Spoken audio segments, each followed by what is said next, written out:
जय हिंद बच्चों। आपका हमारे YouTube चैनल पर स्वागत है।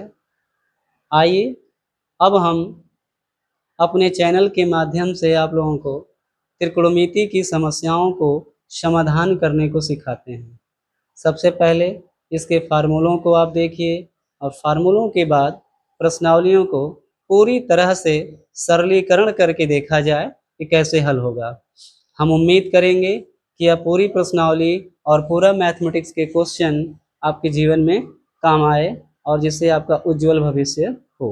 तो बच्चों आइए देखा जाए त्रिकोणमिति के उदय के बारे में, कैसे इसकी शुरुआत हुई, कहाँ से हुआ, कैसे आगे बढ़ा। जैसा कि बोर्ड पर यहाँ लिखा गया है, आप इसे देख पा रहे होंगे कि फादर ऑफ त्रिकोणमिति हिप्पार्कस को भी कहा जाता है। भारत में फादर ऑफ त्रिकोणमिति किसे कहा जाता है? आर्यभट्ट को कहा जाता है, क्योंकि दोनों लोगों के सन में अंतर है। आप देख पा रहे होंगे कि बिफोर क्राइस्ट हैं, मतलब ईसा मसीह के जन्म के पहले दूसरी शताब्दी में, और आर्यभट्ट जी जो हमारे भारत देश के रहने वाले हैं, उन्होंने त्रिकोणमिति से लेकर के बहुत से ऐसे गणित का उन्होंने योगदान दिए जिससे कि आज दुनिया को गणित की नई दिशा प्रदान हुई। इन्होंने 5वीं से 6वीं शताब्दी में त्रिकोणमिति के प्रश्नों को बहुत आगे की ओर बढ़ाया। जैसा कि आप देख पा रहे हैं यहाँ पर, इनके बारे में जान गए आप। अब आप देखें यहाँ त्रिकोणमिति, पहले त्रिकोणमिति पर ही हम लोग थोड़ा सा थिंक कर लें। संस्कृत के शब्द से बना हुआ है। त्रि मतलब होता है तीन, कोण का मतलब होता है कोना, कोण, और मिति का मतलब होता है मापन करना। मिति का मतलब मापन करना, यानी किसी भी त्रिभुज के तीनों कोणों को मापन करना ही त्रिकोणमिति है। जैसा कि नाम पढ़ा, शुरुआत में ही ये नाम पढ़ा होगा, तो शुरुआत में त्रिकोणमिति का प्रयोग केवल कोणों के मापन तक ही किया गया होगा, इसलिए इसका नाम इस प्रकार से रख दिया गया। लेकिन बच्चों आज त्रिकोणमिति का इतना छोटा स्वरूप नहीं रह गया है। वैश्लेषिक त्रिकोणमिति पढ़ना होता है, एनालिटिकल ट्रिग्नोमेट्री, जिसे यह कहा जाए कि त्रिभुज के कोणों और भुजाओं से संबंध को लेकर के भी और भी अति उच्च और विशिष्ट प्रश्नों को भी इसमें समाहित किए गए। और आज की गणित ऐसी गणित बनती गई है या बनती जा रही है कि बगैर त्रिकोणमिति का कोई भी क्षेत्र देख लिया जाए अधूरा नहीं है। हर क्षेत्र में त्रिकोणमिति का प्रयोग हुआ है। इसलिए त्रिकोणमिति को हमें बहुत कायदे से समझना और एक एक बारीकियों को समझना अत्यंत आवश्यक है। जैसा कि यदि हम अच्छे से इसे समझ पाएंगे तो हम अपने भविष्य में इसका अच्छे से प्रयोग कर पाएंगे और बोर्ड की परीक्षाओं में जो हमारा मूल्यांकन है, अर्थात हमारे कॉपियों का मूल्यांकन है, वह अच्छे स्कोर दे करके जाएंगे। तो आइए इसे पढ़ा जाए। देखें त्रिकोणमिति की शुरुआत बच्चों 6 त्रिकोणमिति अनुपातों से शुरू हुई। पहला है, आप देख पा रहे हैं यहाँ साइन। इसको शुद्ध रूप से इस प्रकार से लिखा जाता है SINE। संस्कृत में इसे ज्या कहा जाता है। दूसरा है, यहाँ आप देख पा रहे हैं कोसाइन, इसे कोज्या कहा जाता है। तीसरा है आपके पास टैंजेंट, स्पर्शज्या, इसे क्या कहा जाता है? स्पर्शज्या। चौथा है यहाँ कोटैंजेंट, कोट स्पर्शज्या। यहाँ पर पांचवा है सेकेंट, इसे व्यू को ज्या कहा जाता है। और छठवां है आपका कोसेकेंट, व्यू ज्या कहा जाता है। अब थोड़ा सा यहाँ व्यू लगाने का अर्थ आप देख लीजिए कि ऐसा क्यों प्रयोग किया गया है, इसे जानिए। साइन जो होता है, ये वाला जो होता है, ये इसका व्युत्क्रम होता है, रेसिप्रोकल होता है, व्युत्क्रम होता है। तो व्यू का मतलब होता है व्युत्क्रम, व्युत्क्रम। और ज्या यहाँ पर लाया गया है, यहाँ से साइन से लाया गया है, तो इतना हटा दिया गया है, इसमें से सिर्फ जोड़ा गया है व्यू ज्या। इसको शॉर्ट बनाने के लिए कर दिया गया है व्यू ज्या। तो यह हो जाता है कोसेकेंट। इसी प्रकार से यहाँ सेकंड में आप देखेंगे कि यह जो है कोज्या का रेसिप्रोकल होता है।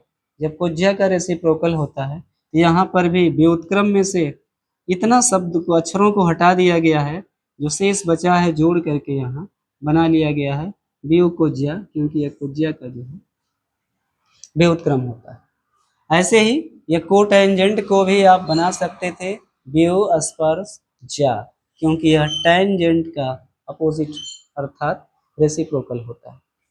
बच्चों ये तो इसका विस्तारित रूप हो गया, लेकिन इसे मैथमेटिक्स में प्रयोग करने के लिए थोड़ा सा शॉर्ट फॉर्म में इसे प्रयोग किया गया। उन शॉर्ट फॉर्म को देखिए और उसी का प्रयोग आपको अपने मैथमेटिक्स में करना है, लेकिन इसकी जानकारी आपको अच्छी प्रकार से होना चाहिए। तो बच्चों देखिए, इसे शॉर्ट फॉर्म में जिसका हम गणित में प्रयोग करेंगे यह हो जाएगा साइन, इसे पढ़ा जाएगा कॉस, इसे पढ़ा जाएगा टैन, इसे पढ़ा जाएगा कॉट, इसे पढ़ा जाएगा शेक और इसे पढ़ा जाएगा कोसेक। इसका हमें प्रयोग करना है। ये हमारी त्रिकोणमिति का जो प्रॉपरली मैथमेटिक्स में प्रयोग करना है, इसे प्रयोग करना है। लेकिन ये तो आपका त्रिकोणमिति अनुपात हो गए। अब इसका प्रयोग हमें कोणों और भुजाओं के लिए करना है। आइए देखा जाए किस प्रकार से है। बच्चों त्रिकोणमिति के कोणों और भुजाओं के संबंध के लिए बहुत से ऐसे ज्यामिति में भी सूत्र दिए गए और उनका प्रयोग किया गया। उनके सहारे ही आगे बढ़ना है। जैसा कि एक त्रिभुज बनाया जाए, एक त्रिभुज यहाँ लिया गया है, आप इसे देख पा रहे होंगे। बच्चों प्रारंभ में जब तक कि एक कोण यहाँ पर समकोण नहीं होगा, त्रिकोणमिति के फार्मूलों का प्रयोग संभव नहीं है। होते हैं कुछ प्रश्न जिनको सॉल्व करने के लिए यदि 90 डिग्री के एंगल नहीं है तो बनाने का प्रयत्न भी किया जाता है, लेकिन एक कोण आपका समकोण होना अत्यंत आवश्यक है। जैसे कि आप देखें, यह ए भुजा हो जाएगी, यह बी हो जाएगी और यह सी हो जाएगी। यहाँ कोण बी जो है आपका 90 डिग्री दे दिया गया। जब यह 90 अंश का हो गया तो स्वाभाविक है यह कोण और यह कोण न्यून कोण होंगे, न्यून कोण हो जाएंगे। जब यह न्यून कोण हो जाएंगे बच्चों, तो सबसे बड़ी भुजा को हाइपोटेनियस माना जाता है। आप जानते हैं कर्ण माना जाता है। इसे जो है कर्ण माना जाता है, सबसे बड़ी भुजा। अब समस्या यह आती है कि आधार किसे माने, यानी बेस किसे माने और परपेंडिकुलर किसे माने। यहाँ थोड़ी सी आकर के समस्या हो जाती है। यदि यह त्रिकोणमिति के प्रश्न न होते तो आप किसी को भी मान करके हल कर देते पाइथागोरियन थ्योरम से, तो ये हो जाता है। लेकिन जब हमें ट्रिग्नोमेट्री पढ़ना है बच्चों, तो थोड़ा सा यहाँ पर आपको गौर करना होगा।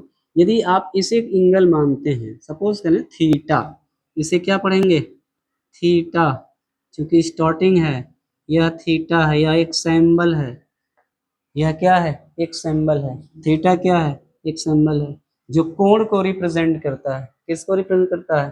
कोण को, एंगल को रिप्रेजेंट करता है। कहीं कहीं capital A, capital B, capital C, alpha beta gamma भी एंगल के स्थान पर प्रयोग कर लिए जाते हैं। तो यह रिप्रेजेंटेशन इसका जो है यह कोण के लिए रिप्रेजेंट करने के लिए सिंबल बनाया गया। तो जब आप इस एंगल को ले लेते हैं तो इसके ठीक सामने वाली भुजा जो होगी ये वाला, ये परपेंडिकुलर होगा।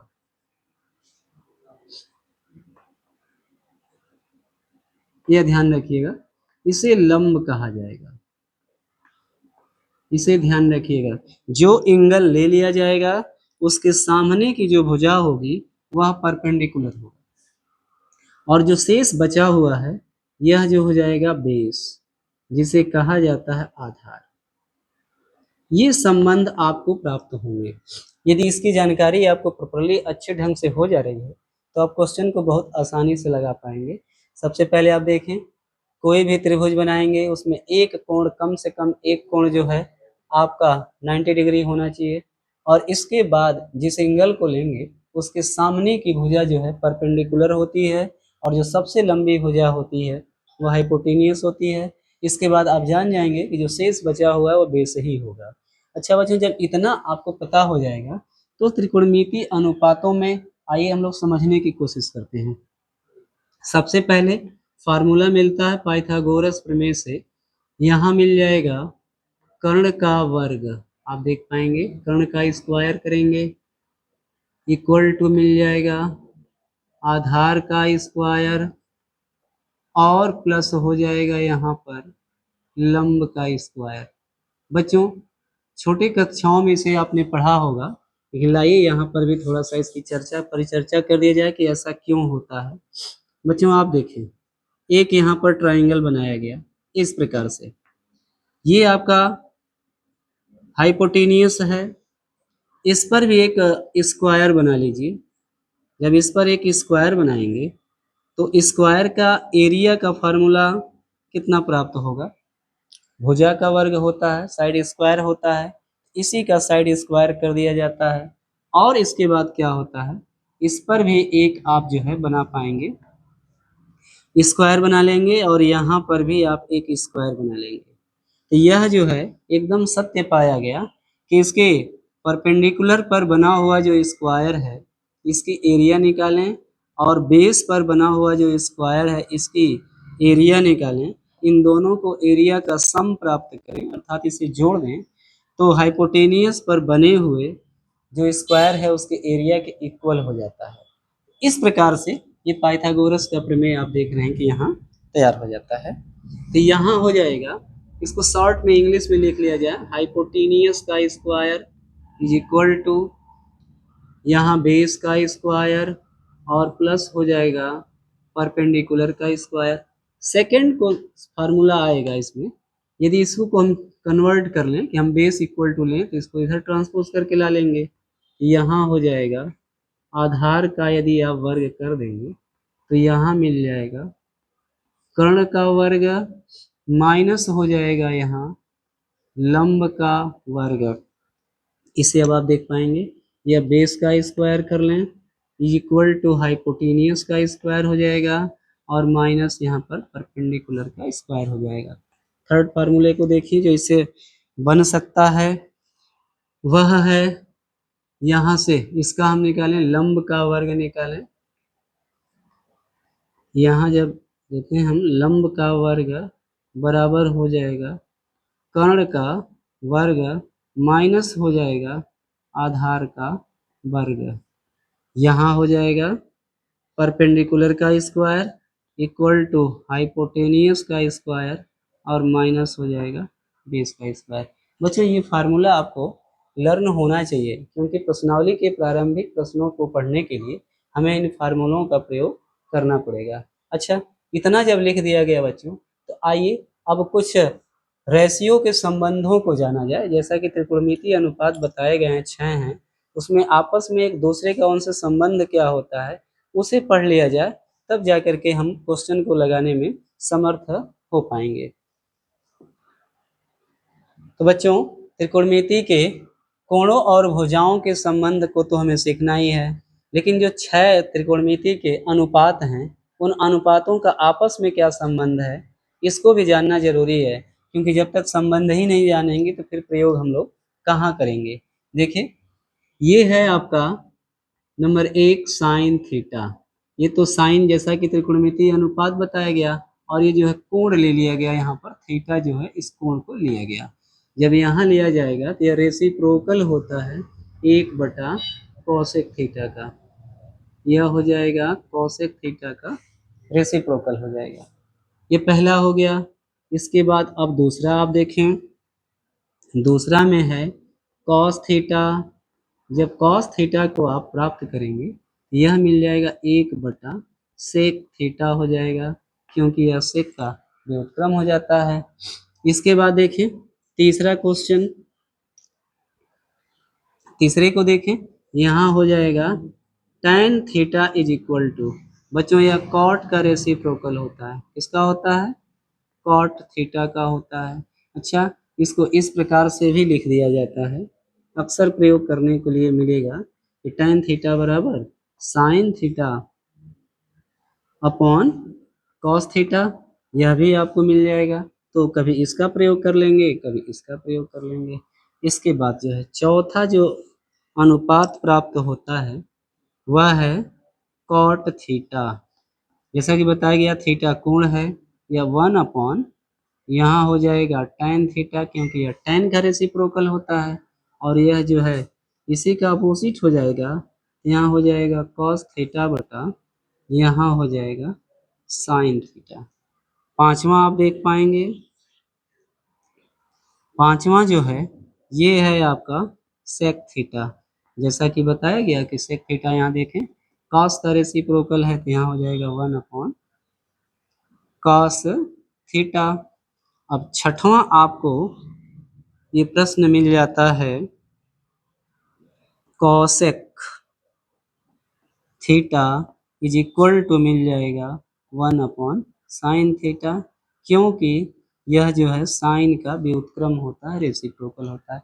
बच्चों ये 6 आप देख रहे हैं त्रिकोणमितीय अनुपातों के आपस में जो संबंध होते हैं यह हैं, और इनका प्रयोग अति महत्वपूर्ण है। इसके बगैर त्रिकोणमिति को हम चाहें कि आगे बढ़ा लें तो आगे बढ़ना संभव नहीं है। यदि आपको अच्छे से त्रिकोणमिति सीखना है तो अब तक जो भी आपको फार्मूले बताए गए हैं इन फार्मूलों को सीख लेना ही अत्यंत आवश्यक है। अच्छा बच्चों, इसके बाद अब देखें कोणों और भुजाओं के जो संबंध होते हैं उसे देखिए किस प्रकार से निकाला जाएगा। बच्चों कोणों और भुजाओं के संबंध के लिए कुछ ट्रिक याद रखना बहुत जरूरी है। यदि आप उसे मनोरंजन के लिए बना लें तो और बढ़िया है, क्योंकि आसानी से याद रह लेगा। जैसे आप यहाँ देख पा रहे हैं बोर्ड पे लिखा गया है, लेकिन इसकी जरूरत कब पड़ेगी आप यहाँ देखिए। जैसे हमने यहाँ लिख दिया साइन थीटा, साइन थीटा की वैल्यू लेनी है, तो इसके ये तो कोण लिख दिया गया, साइन के साथ में थीटा कोण लिख दिया गया, लेकिन भुजाओं के साथ इसका संबंध क्या है, आइए इसको जानते हैं। ये थोड़ा सा ट्रिक होता है, हिंदी मीडियम के बच्चे इससे पढ़ते हैं लाल बटा कक्का और कक्का बटा लाल। इसे इधर से चला जाता है और इसे इधर से चला जाता है। लाल का मतलब लंब, के का मतलब कर्ण, साइन के लिए हो जाएगा, ए का मतलब आधार, के का मतलब कर्ण, कॉस थीटा के लिए हो जाएगा, लंब बटा आधार tan के लिए हो जाएगा। बच्चों जब इधर से आप चलेंगे तो इसका रेसिप्रोकल हो जाता है, उल्टा हो जाता है। कॉट के लिए हो जाएगा आधार बटा लंब, सेक के लिए हो जाएगा कर्ण बटा आधार, और यहाँ हो जाएगा कौशिक के लिए कर्ण बटा लंब हो जाएगा। लेकिन वहीं सीबीएसई पैटर्न के बच्चों के लिए ये क्या हो जाएगा, आप देखें पड़ोसी भारत के परेशान अपन हिंदुस्तान हरा भरा। इस तरीके से याद रख लीजिए, पड़ोसी भारत के परेशान और हिंदुस्तान हरा भरा। यहाँ हो जाएगा हिंदुस्तान हरा भरा, पड़ोसी भारत के परेशान। मतलब इसे महज एक याद करने के लिए एक कॉमेडी बना करके आप उसे याद कर लें, एक आसान से ट्रिक से याद कर लें। इसे आप इधर से चलेंगे, इसे आप इधर से चलेंगे, तो साइन के लिए कितना हो जाएगा, P for perpendicular, H for hypotenuse, और यहाँ देखेंगे कॉस के लिए बेस अपॉन हाइपोटेनियस, और tan के लिए परपेंडिकुलर अपॉन बेस, और इधर चलेंगे कॉट के लिए बेस अपॉन परपेंडिकुलर, और यहाँ हो जाएगा सेक के लिए देख रहे होंगे हाइपोटेनियस अपॉन बेस, और कॉसेक के लिए हो जाएगा हाइपोटेनियस अपॉन परपेंडिकुलर। इस तरीके से उसे याद रखा जा सकता है। तो देखिए कैसे इसे नोट किया जाएगा। यहाँ आप नोट कर सकते हैं वहां से P अपॉन H, इसे ऐसे याद कर लें, परपेंडिकुलर अपॉन हाइपोटेनियस। साइन के लिए हिंदी में लिखना चाहते हैं तो हिंदी में लिख लीजिए, sine theta is equal to हो जाएगा लंब बटा, यहाँ मिल जाएगा आपको कर्ण, लंब बटा कर्ण मिल जाएगा। अगर त्रिभुज की भुजाओं के रूप में लिखना चाहेंगे बच्चों, जैसा बताया गया कि यहाँ पर जो एंगल लिया जाएगा उसके सामने की भुजा जो है परपेंडिकुलर होगी, तो sine theta is equal to note कर क्या कर पाएंगे, BC अपॉन AC। यह आपका हो जाएगा परपेंडिकुलर और ये हो जाएगा आपका हाइपोटेनियस। ऐसे भी लिखना पड़ सकता है। बच्चों आइए अब दूसरे को हम नोट करते हैं। दूसरा हो जाएगा कॉस थीटा। कॉस थीटा के लिए आप यहाँ से सेलेक्ट करिए बेस अपॉन हाइपोटेनियस, यहाँ हो जाएगा बेस अपॉन हाइपोटेनियस, इसे हिंदी में भी लिख लीजिए। कॉस थीटा बराबर यहाँ हो जाएगा, देख रहे हैं आधार, और बटा यहाँ हो जाएगा कर्ण हो जाएगा। बच्चों इसके बाद तीसरा आप नोट कर सकते हैं, tan के लिए आप नोट कर लेंगे, tan theta is equal to आपको मिल जाएगा परपेंडिकुलर अपॉन बेस, यहाँ से मिल जाएगा परपेंडिकुलर अपॉन बेस। बच्चों हिंदी में याद करना चाहते हैं तो लंब बटा आधार, यहाँ से नोट कर लीजिए, तो यहाँ मिल जाएगा tan थीटा बराबर हो जाएगा लंब बटा आधार। बच्चों ये बहुत इंपॉर्टेंट चीज़ें हैं, जब तक इसे आप अच्छे से प्रॉपरली ढंग से याद नहीं करेंगे, तब तक यदि आप चाहें कि त्रिकोणमिति को अच्छे से समझ पाएँ तो बच्चों थोड़ा समझने में दिक्कत होगा, लेकिन जब इसकी आप अच्छे से प्रैक्टिस कर लेंगे तो त्रिकोणमिति से बढ़िया कोई मैथमेटिक्स लगेगी ही नहीं। आइए देखते हैं, चौथा फार्मूला हो जाएगा कॉट के लिए, कॉट थीटा के लिए इधर से चलिए बेस अपॉन परपेंडिकुलर हो जाएगा, बेस अपॉन परपेंडिकुलर, इसे आप हिंदी में नोट कर लें, बेस का मतलब हो जाएगा आधार और पी का मतलब हो जाएगा लंब परपेंडिकुलर, लंब हो जाएगा। पांचवा हम नोट करते हैं sec theta is equal to हो जाएगा, यहाँ से आप देख पाएंगे हाइपोटेनियस अपॉन बेस हो जाएगा, हाइपोटेनियस अपॉन बेस हो जाएगा। हिंदी में भी लिखना चाहें तो आप लिख सकते हैं इसे, यहाँ मिल जाएगा आपको कर्ण बटा हो जाएगा आपको आधार। इसके बाद छठवां आप देख पाएंगे, छठवां जो अनुपात है ये आपको मिल जाएगा cosec theta is equal to, ये आपको मिल जाएगा हाइपोटेनियस अपॉन परपेंडिकुलर, और हिंदी में लिखते हैं तो कर्ण अपॉन लंब हो जाएगा, यहाँ हो जाएगा cosec theta is equal to मिल रहा है कर्ण अपॉन लंब मिल जाएगा। तो इस प्रकार से इस फार्मूलों को आप याद कर लें, यदि इतना संबंध आपको याद हो जाते हैं तो त्रिकोणमिति को लगाने में बहुत सरलता मिलेगी। आइए कुछ और फार्मूलों को देखा जाए कि कैसे उन फार्मूलों को प्रयोग करते हैं, यदि उसकी जानकारी आपको अच्छे से होगी तो आप हल कर पाएंगे। उन फार्मूलों को भी आपको अभी तुरंत हम प्रस्तुत कर रहे हैं। बच्चों सरसमीकाओं को भी आप देख लीजिए कि पहली सरसमीका आपको मैं यहाँ लिख रहा हूँ साइन स्क्वायर थीटा प्लस हो जाएगा कास स्क्वायर थीटा, इसकी वैल्यू 1 होती है। पहले आप यह जान लें कि सरसमीका और समीकरण में थोड़ा सा डिफरेंस होता है। सरसमीका में प्रत्येक मान के लिए वैल्यू उसका एक ही आएगा, सेम आएगा, लेकिन अगर समीकरण लेते हैं तो भिन्न भिन्न मानों के लिए उसके भिन्न भिन्न मान प्राप्त होते हैं। यह सर्वसमीका है, चाहे इसका मान कुछ भी रखेंगे, हमेशा जब हल करेंगे तो 1 ही आएगा। ये पहली सर्वसमीका है, याद होना चाहिए, sine square theta plus cos square theta बराबर 1। क्या है? Sine square theta plus cos square theta equal to 1, sine square theta plus cos square theta equal to 1, यह लर्न हो जाना चाहिए। बच्चों इसके बाद इससे कुछ और फार्मूलों को बनाया जाता है, इसका हमेशा प्रयोग होता है। देखें किस प्रकार से, अगर हम यहाँ पर केवल साइन स्क्वायर थीटा लें और इस कास को इधर पक्षांतर कर दें तो 1 माइनस कास स्क्वायर थीटा हो जाएगा। यदि हम यहाँ से स्क्वायर को हटाते हैं तो इधर रूट में हो जाएगा under root 1 minus cos square theta. बच्चों इसके जो स्वरूप हैं, जो इसके अन्य फॉर्म आए हैं, इन सभी फॉर्मों की जानकारी अच्छे प्रकार से होना चाहिए, क्योंकि कब कहाँ प्रयोग कर देगा यह जानकारी नहीं होता।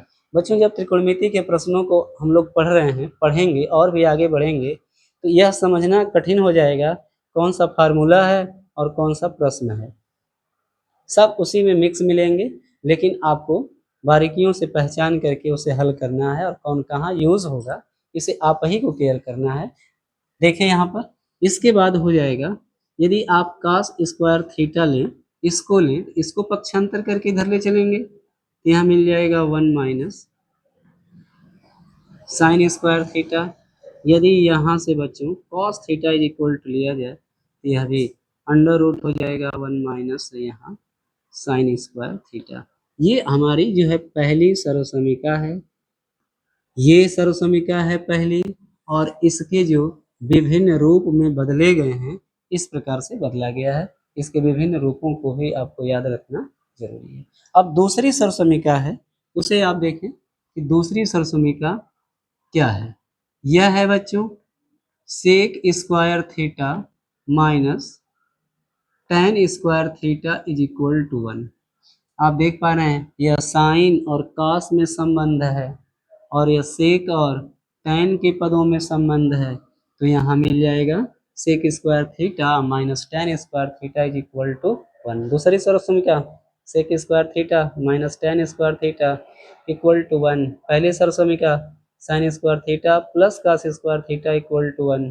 दूसरी सर्वसमीका लर्न कर डालिए sec square theta minus tan square theta equal to 1। इसके भी भिन्न भिन्न रूप होंगे, उन्हें बनाया जाए। जैसे बच्चों यहाँ पर लिया जाएगा sec square theta is equal to 1 plus, ये माइनस है इधर लेके चलेंगे तो प्लस हो जाएगा, और यहाँ हो जाएगा टेन स्क्वायर थीटा। यहाँ से जब हम हल करते हैं स्क्वायर को इधर लेके चलते हैं, यह हो जाएगा 1 प्लस टेन स्क्वायर थीटा। बच्चों यहाँ से निकालते हैं टेन स्क्वायर थीटा जब लेंगे और इसको पक्षांतर करेंगे, देखिए यहाँ पर माइनस है तो यहाँ आपको मिल जाएगा सेक स्क्वायर थीटा माइनस 1 हो जाएगा, और tan theta is equal to हो जाएगा अंडर रूट यहाँ सेक स्क्वायर थीटा माइनस 1। ये हमारी जो हो सर्वसमीका है, देख पा रहे होंगे कि दूसरी सर्वसमीका है इस प्रकार से लिखी जाएगी। बच्चों इसी प्रकार से तीसरी सर्वसमीका भी है जिसका कक्षा 10वीं में अति महत्वपूर्ण रूप से प्रयोग किया जाना है। देखिए कितना है और किस प्रकार से उसे भी अन्य रूपों में लिख लिया जाएगा। थर्ड जो है आपको महत्वपूर्ण सर्वसमीका, यह है cosec square theta minus cot square theta is equal to 1। यह किसमें है देख पा रहे होंगे कि यह जो है कोसेक और कॉट के आपसी संबंध को दर्शाया गया है। तीसरी संख्या sec square theta cosec square theta minus cot square theta is equal to 1। तो इसको भी भिन्न भिन्न प्रतिरूपों में बदल लिया जाए। यदि यहाँ से लिया जाए cosec square theta equal to 1 plus हो जाएगा कॉट स्क्वायर थीटा, और जब यहाँ से कोसेक थीटा लिया जाएगा तो अंडर रूट में हो जाएगा 1 प्लस कॉट स्क्वायर थीटा हो जाएगा। अब देखें यहाँ से जब कॉट के टर्म में लाएंगे आप cot square theta is equal to यहाँ हो जाएगा कोसेक स्क्वायर थीटा माइनस 1 हो जाएगा, और यहाँ हो जाएगा कॉट थीटा जब लेंगे तो अंडर रूट में हो जाएगा, और यहाँ से मिल जाएगा कोसेक स्क्वायर थीटा माइनस 1। बच्चों ये हमारे पास सर्वसमीका के तीनों सर्वसमीकाओं को आप देखें और सर्वसमीकाएं और उनके प्रतिरूपों को भी देखें। इनका त्रिकोणमिति में बहुत प्रयोग होने वाला है।